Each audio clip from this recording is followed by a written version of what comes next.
या आहेत so called संसद रत्न पुरस्काराने सन्मानित झालेल्या 4 वेळच्या खासदार सुप्रिया सुळे यांनी आपले ज्ञान पाजळले आहे. ते त्यांच्या बुद्धिमत्तेची कीव येण्याजोगे आहे. या ताईने आरक्षणाविषयी जे काही विधान केले आहे ते की आरक्षण हे जातीनिहाय न ठेवता ते फक्त आर्थिक निकषावरच असले पाहिजे असे विधान त्यांनी केले आहे. ते ऐकून खरंच ताईची मानसिकता समोर येते. या अशा सो कॉल्ड सुशिक्षित खासदारांसाठी बाबासाहेबांनी त्यांच्या अखेरच्या क्षणी एक मुद्दा जोर धरून मांडला होता. तो असा की खासदारांना चांगल्या प्रकारे प्रशिक्षित करण्याचा, पण दुर्दैवाने तो मुद्दा पूर्ण होऊ शकला नाही. या अपूर्ण राहिलेल्या कामामुळे आपल्याला आता समजते की हे जे लोकांचे प्रतिनिधित्व करणाऱ्या सो कॉल्ड प्रतिनिधींना तर भारताच्या सोशल स्ट्रक्चरची जाणीवच नसेल तर हे प्रतिनिधी किती खालच्या पातळीचे असतात समजते. हे लोक हे का विसरतात की आपण लोकप्रतिनिधी आहोत, आपण ह्या जनतेसाठी आहोत. त्याचे भान व जबाबदारी नसलेले हे प्रतिनिधी आज राज्यांच्या विधान भवनात व देशाच्या संसदेत आहेत. सुप्रिया सुळे ह्या 4 वेळा लोकसभेत निवडून गेल्या. त्या आता राष्ट्रवादी शरदचंद्र पवार पक्षाच्या कार्यकारी प्रमुख आहेत. त्यांना राजकारणात आल्या लोकसभेचे तिकीट मिळणे, वडिलांनी उभ्या केलेल्या पक्षाचे प्रमुख पद मिळणे हे त्यांच्या ह्या विधानाच्या जे की श्रीमंतांच्या मुलांना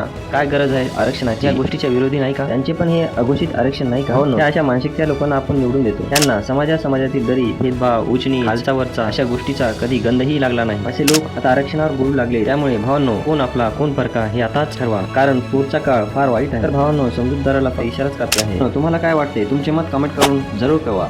जय भीम.